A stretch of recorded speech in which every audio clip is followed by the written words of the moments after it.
खरा दिने आमे प्राय नड़िया अबा पइड पानी किंबा ग्लुकोज पानी पी थाउ। नड़िया अबा पइड पानी आम शरीर पाई लाभदायक, सेहीपरि ग्लुकोज पानी भी आम शरीर पाई लाभदायक। तेबे नड़िया अबा पइड पानी ना ग्लुकोज पानी केउटा स्वास्थ्य पाई अत्यंत लाभदायक? आसंतु स्वास्थ्य विशेषज्ञ माने कौन कहउछंती जानिबा। ग्रीष्म ऋतु शरीर झाड़ मध्यम जलीय अंश बाहर को बाहरी जाए, जहाँफल डिहाइड्रेशन हुए। फलस्वरूप ग्रीष्म प्रभाव रक्षा पाइबापी एवं उपयुक्त जलीय अंश बजाय रखापी पानी पीवा अत्यंत जरूरी। डिहाइड्रेशन जोगु मुंड मध्य बुलाई पारे। यहाकू रोकवाई लोक माने नड़िया पानी ठारू आरंभ करी ग्लुकोज पर्यंत विभिन्न प्रकार तैल पदार्थ सेवन करती।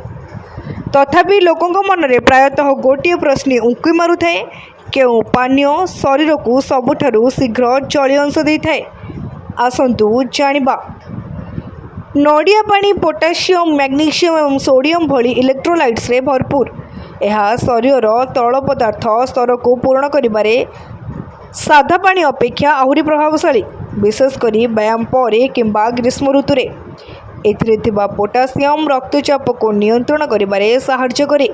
नियमित सेवन खराब कोलेस्ट्रोल को ह्रास करिपारिबो, जहाँ हृदरोगर आशंका ह्रास करे। जदि आपण मिठा रस किंबा सोडा पिउछंती तेबे नड़िया पानी एक उत्कृष्ट विकल्प। एथिरे कैलोरी बहुत कम। यह मेटाबॉलिज्म वृद्धि करे और पेट को अधिक समय पाई फुल रखिथाए।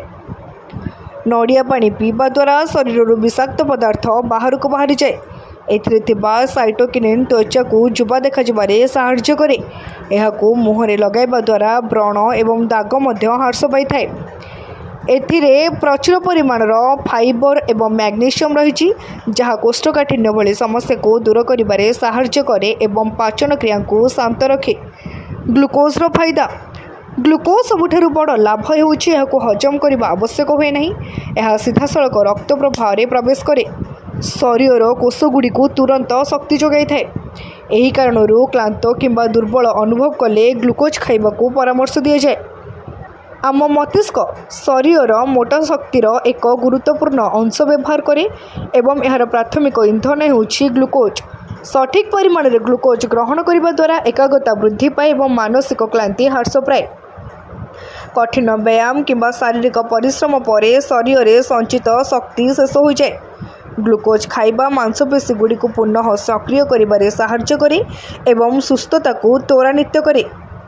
प्रबल गरम रे शरीर झाड़ माध्यम शक्ति एवं पानी हराई थाए। ग्लुकोज केवल शक्ति जोगाई न थाए बरं शरीर को जलीय रखिबारे सहायता करे एवं शरीर तापमात्रा को नियंत्रण करे।